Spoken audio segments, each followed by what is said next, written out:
Chapter 3. The first day at the headquarters. I arrived at the headquarters, passed all the checkpoints and security checks, and descended to the -30th floor. Artificial intelligence holds key positions in all spheres of life in this world. Contrary to expectations and fears, the war with robots never happened. The most popular profession in both megapolises is neurocoach. People receive basic neural network models and engage in their training and development. The basic model behaves like a child, meaning it knows and can do almost nothing. However, through requests, corrections, and creating routes through databases for the AI, people develop and train the neural network. Then, depending on the progress over a certain period, they receive rewards.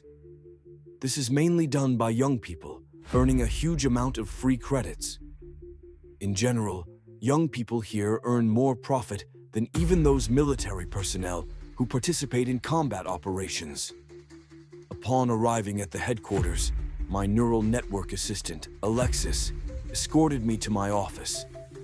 A glass table, a chair, and walls made of blue panels that served as monitors. On the table, numerous touch-sensitive windows activated the necessary holograms. It was time to get to work. A meeting with the colonel was coming up. There was no time to waste. Alexis, show me the current military operations map and the military plan for the past 6 months. Yes, of course, Major. One of the windows lit up, and a map appeared before me. Another hologram projected a huge text across the room. Remove the text and read it to me, please.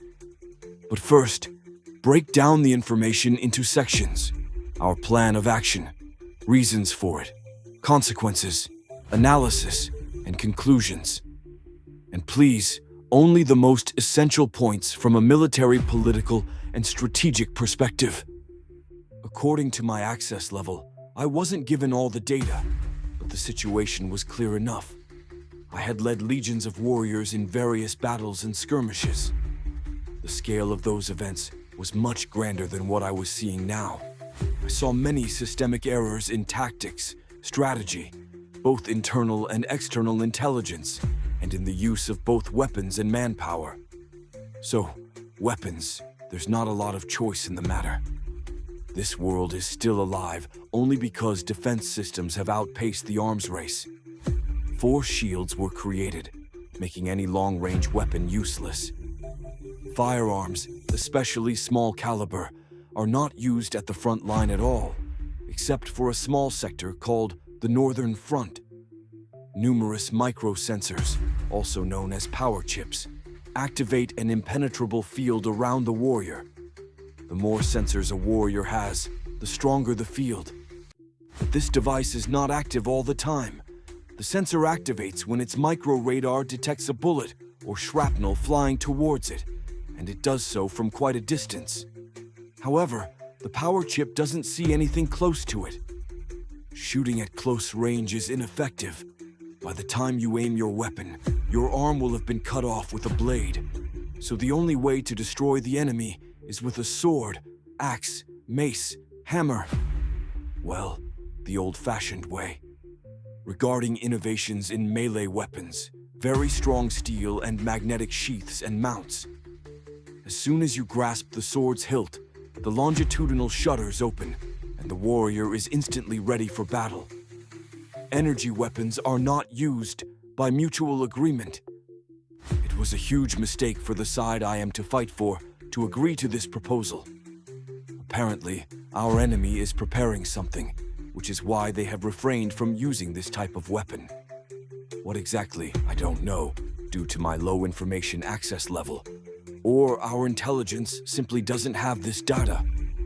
Analyzing the history of the Gray Zone's emergence, as well as the current situation, I realized that this is a weak point. Our enemy might try to break into the megapolis through this territory. I won't be able to convince the headquarters generals of this, so I'll have to take some measures on my own.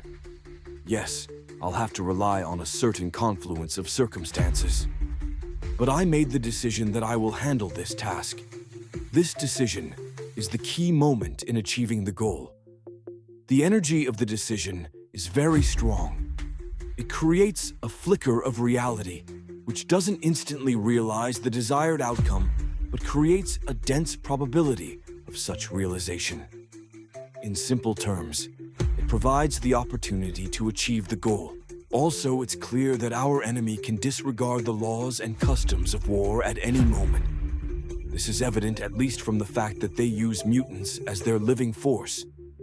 Supposedly, part of the population that somehow survived one of the deadly viruses mutated into some entirely different creatures. These creatures acquired a number of strange physiological features, essentially turning into monsters. They almost completely lack consciousness. Their only instinct is to kill. A wounded mutant's aggression doesn't diminish. It even increases.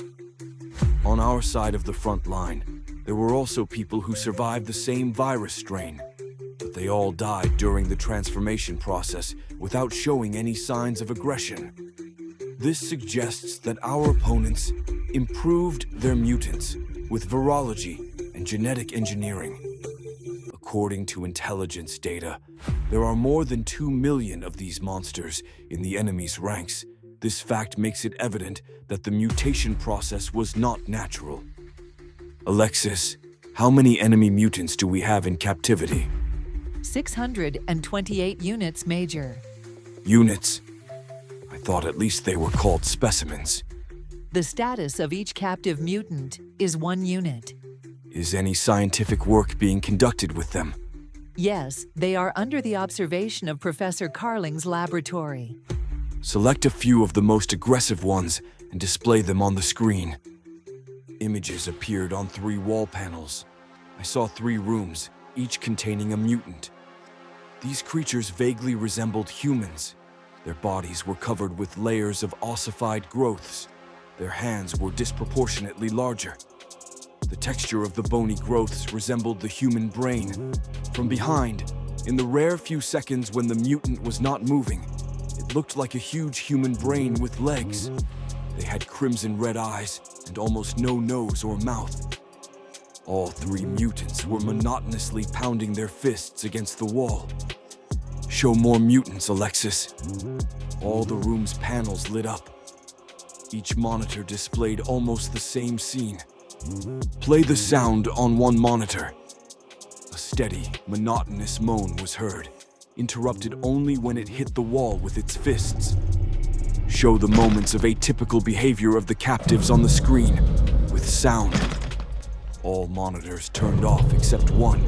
It replayed the moment when a mutant accelerated and crashed its head against the wall. Alexis, arrange a meeting with Professor Carling for me. Yes, of course, Major. I have already contacted the professor's assistant. As soon as we receive a response, I will inform you. And I need his personal file. A holographic monitor with the information I was interested in appeared on the table. Major, Colonel Stein is waiting for you. The assistant reported. The introduction to the colonel went as I expected. I presented him with my military plan for the coming days, which, with Alexis's help, was compiled in a few minutes. My commander was pleased.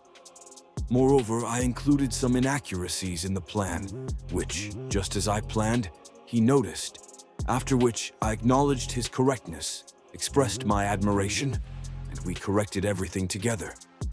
I asked the colonel to let me leave work early today, citing the need to get my affairs in order at my new place. He did not object.